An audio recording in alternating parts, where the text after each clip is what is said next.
Guess what? This is Law and Order SVU Season 2, Episode 18, Manhunt. This is a really good episode. It's a little Munch heavy, but it's a really good episode. We open up to a dude and a girl and they're leaving work. The dude's trying to convince Annie to go out for just one drink, man. This chick is like Alanis Morissette level cool. She turns him down in a really nice way. Dude's walking away like, such an idiot. Why did I say that? Then he hears muffled screaming. He turns around and sees some dude with a beard shoving Annie into the back of his car. Butch runs over to help her and the guy puts a gun in his face. But when the stranger turns his back, Butch goes in again. This dude punches him out. And then another dude comes running around the side of the car and the stranger pushes him out of the way too. These two dudes are totally useless. They're laying in the road. We jump to crime scene tape city and the team is getting filled in by the beat cop. The victim's name is Annie Tassel. Finn wants to know why we got called down for a snatch job. Oh,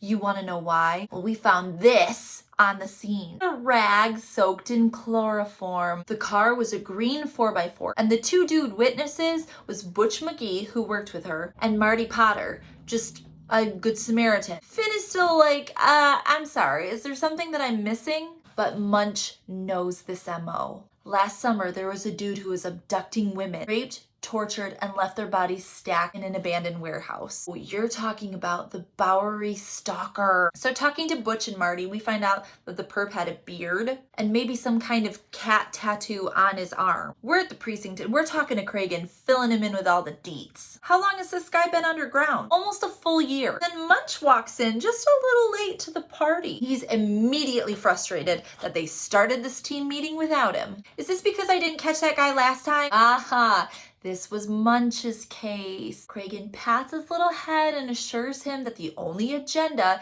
is catching the bad guy. So get over your little fragility, Munch, and start filling Cabot in with the details. So Munch tells Cabot, about a year ago, Sarah Kimmel stumbled into a bar half naked, claiming some man with a beard imprisoned her in an abandoned warehouse and made her his sex slave. Raided the warehouse and found a room full of sex and torture devices and a whole bunch of mutilated bodies. The only trace evidence there was some partial DNAs, but the system couldn't even match those. This guy just disappeared. Until now. Finn pops in. Hey, Butch was able to get a few more details about that cat tattoo. We ran it through pins and got a hit. We got a scowl named Frank Taggart.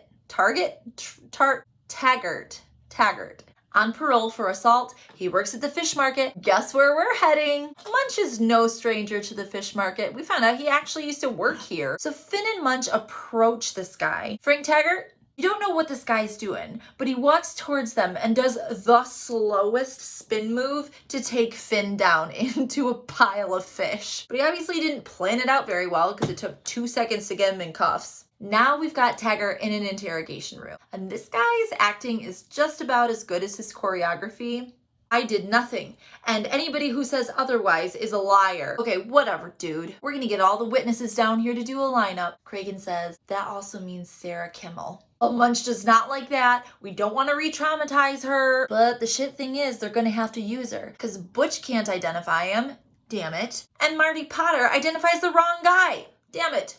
Looks like it's gonna be up to Sarah. She goes in to look at the lineup, starts crying, and says, he's not here. All that trauma, and he's not here. And we need a new lead or something. Let's go check out that stupid tattoo and see how many perverts in the city are wearing the same original. Munch and Finn are in a very stereotypical New York tattoo shop, talking to Aaron Carter with a neck tattoo. He's got the sketch up on the wall. He says, yeah, some dude brought it into me last summer. He liked my work so much, he left it up there for me. He can count on one hand the amount of people that have gotten that same tattoo. One dude who walked his cat on a leash, a woman wrestler, a terrible actor who smelled like rotting fish. Ooh, that was probably Taggart. And then the original dude who brought it in.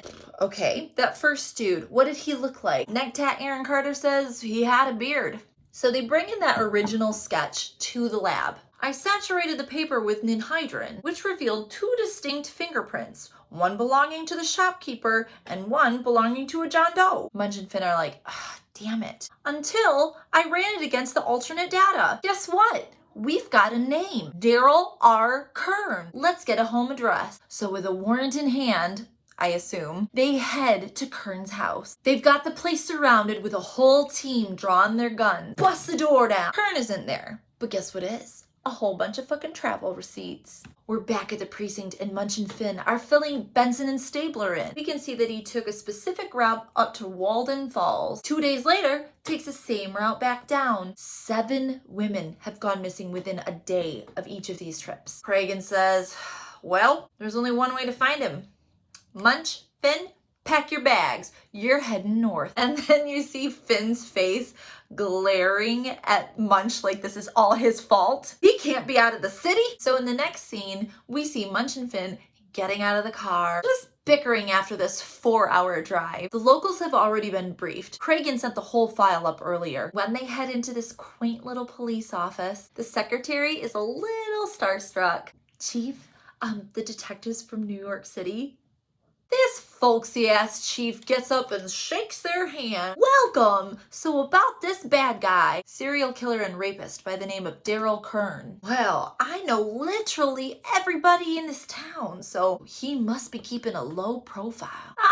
This is Officer Cheryl Baxter. This bitch comes in rocking a no-nonsense updo, and she's going to be at their disposal. If you need anything, you just give a holler. Thanks, Chief. You betcha. So they jump in immediately. They'll settle in later. Annie might still be alive. One yokel says, yeah, that guy's an out-of-towner that has a cabin up here, and he must like hunting because I see him all the time at Jordy's Guns and Ammo. They bring the picture over to Jordy at Jordy's Guns and Ammo. Yup. That's Arnold Coakley. Arnold Coakley? This dude starts to get all huffy, and that's why Cheryl Baxter is there. Come on, Jordy. These folks are just trying to do their jobs, too. Okay, he's got a cabin up north here. He doesn't want to give them the paperwork. Jordy. Fine. Mumble, mumble. The government has their fingers up my ass like Russia. This guy's totally a January 6er. Okay, so Cheryl and Finn are looking for either Coakley or Kern in the computer system for property. Then Munch plows into the room. Hey, I just got off the phone with Benson. She called missing persons, and both Mr. and Mrs. Oakley have been missing for 5 months. Since then, Arnold Oakley's ID has been used in fraudulent firearms transactions. So now, ATF is involved. We jump to Munch and Finn, and they're shacked up together in one little hotel room.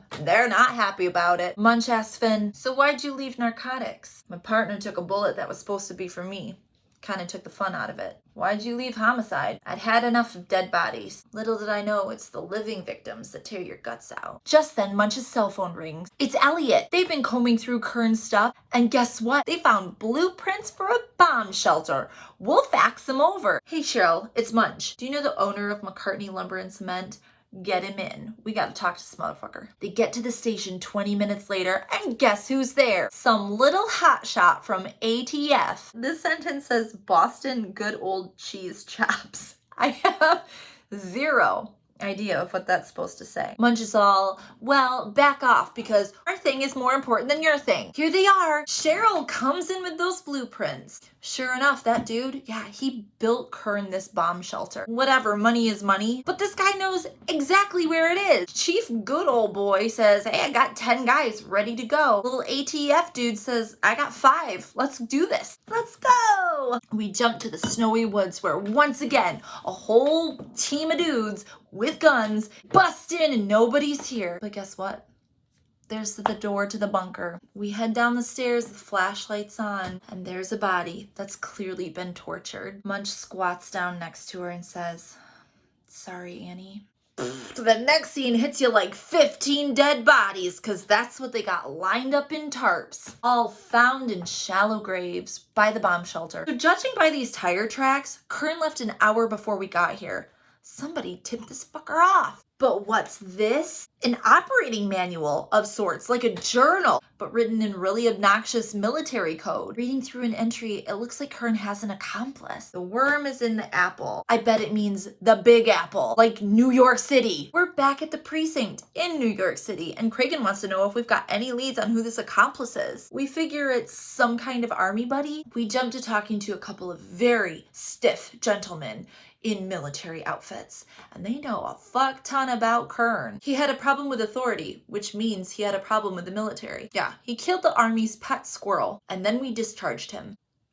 I'm sorry, okay, did he have any friends? Yeah, just one guy. They seem to be on the same wavelength. His name is Marvin Posey, and he works at this vending place now. This vending place is named Magoo's Vending. And I don't know, Mr. fucking Magoo says, yeah, he knows Marvin. He's one of my best guys. But he's not working today. He's a weekend warrior with the National Guard. We're gonna need this guy's address. So you guessed it, once again, get all the guys in their gear with their guns. We're gonna surround this dude's house. And this time, the door opens up, and inside is this sweet little lady in a very sensible cardigan. Oh, are you Marvin's friends?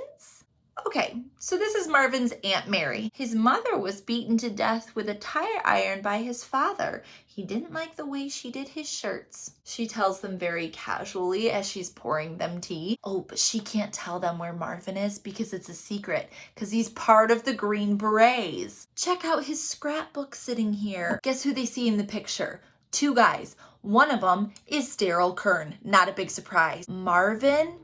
It's Marty Potter, the Good Samaritan. No wonder Kern got tipped off. Well, it looks like Kern's on the move again because we just found his car. Dude's got hostages now. Great. A woman and her child. We're back at the precinct and we find out that Kern has been using Annie's phone. They put a trap on both Annie's phone and Marty's phone. They track them together to a spot right next to the Canadian border. Pack that Dramamine, Finn.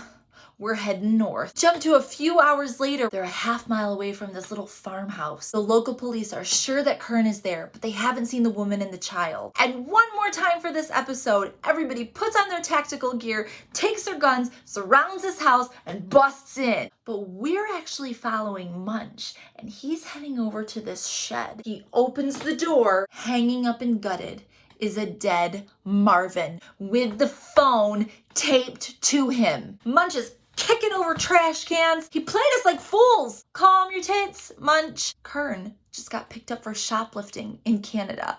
Shoplifting. The mother and the daughter are fine. They were tied up in his car. Cabot is suddenly there because maybe she can time travel.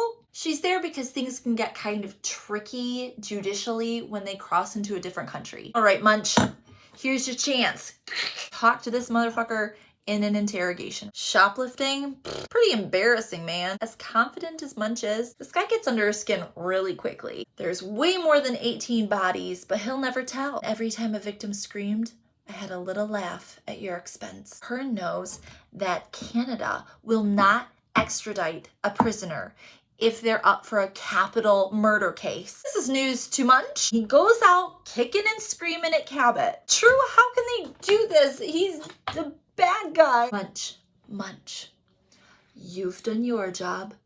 Now let me do mine. We jump to the Canadian Supreme Court. Kern is standing in an orange jumpsuit. Cabot is arguing against this lawyer named Picard to see if she can get Kern extradited back to the US. Picard's a little weenie and he puts up his case. Then Cabot has a whack at it. She says that they have amended their charges to just automobile theft. And given the fact that it was over $5,000, they can still extradite him. Pretty clear that the judge doesn't like Picard. He sides with Cabot. We get a hard zoom in on Kern's ugly face because he knows his goose is cooked. Jump back to the US and Munch, Finn, and Cabot are hearing the chains come down the hall. Kern walks in and comes face to face, kissing distance with Munch. And Munch just says, welcome home.